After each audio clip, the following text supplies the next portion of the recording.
Quelle fut l'attitude des gens de Kiriath Jéarim à l'égard de l'arche?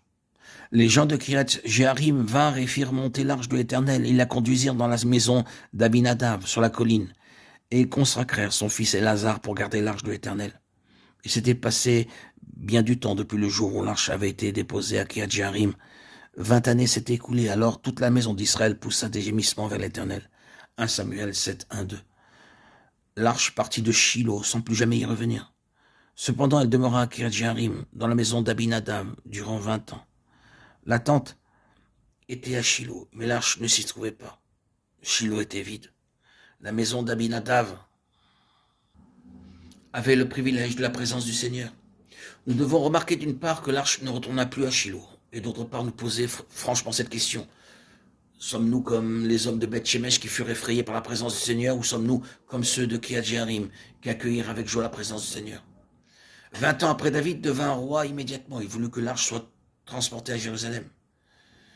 David tint un conseil avec les chefs de milliers et de centaines, avec tous les princes, et David dit à toute l'assemblée d'Israël: si vous le trouvez bon et si cela vient de l'Éternel notre Dieu, envoyons des messagers de tous côtés vers nos frères qui restent dans toutes les contrées d'Israël, et aussi vers les sacrificateurs et les Lévites dans les villes où sont leurs banlieues, afin qu'ils se réunissent à nous et menons auprès de nous l'arche de notre Dieu, car nous ne nous en sommes pas occupés du temps de Shaül. 1 Chronique 13, 1, 3. Il était juste et bon que David désire introduire l'arche de Dieu à Jérusalem. Mais comment lui et le peuple firent-ils cela?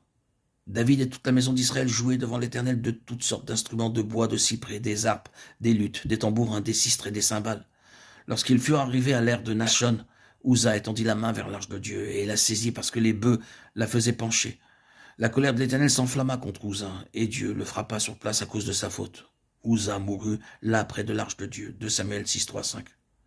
Alors que tous se réjouissaient, une chose terrible et inattendue survint. Lorsqu'ils furent arrivés à l'ère de Nachon, Uza étendit la main vers l'arche de Dieu et la saisit parce que les bœufs la faisaient pencher. La colère d'Éternel s'enflamma contre Uza, et Dieu le frappa sur place à cause de sa faute.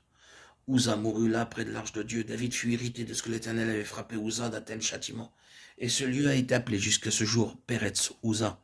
David eut peur de l'Éternel en ce jour-là, et il dit: comment l'arche de l'Éternel entrerait-elle chez moi?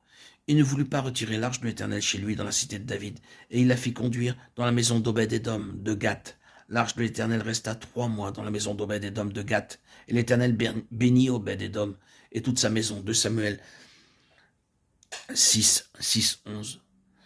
David ne rechercha pas pourquoi les bœufs avaient trébuché. Au lieu de cela, il refusa de porter l'arche dans la cité de David, simplement parce que Uza avait été frappé. Remarquons que la maison d'Obed-Édom accueillit avec joie l'arche. C'est pourquoi sa maison fut bénie abondamment par Dieu.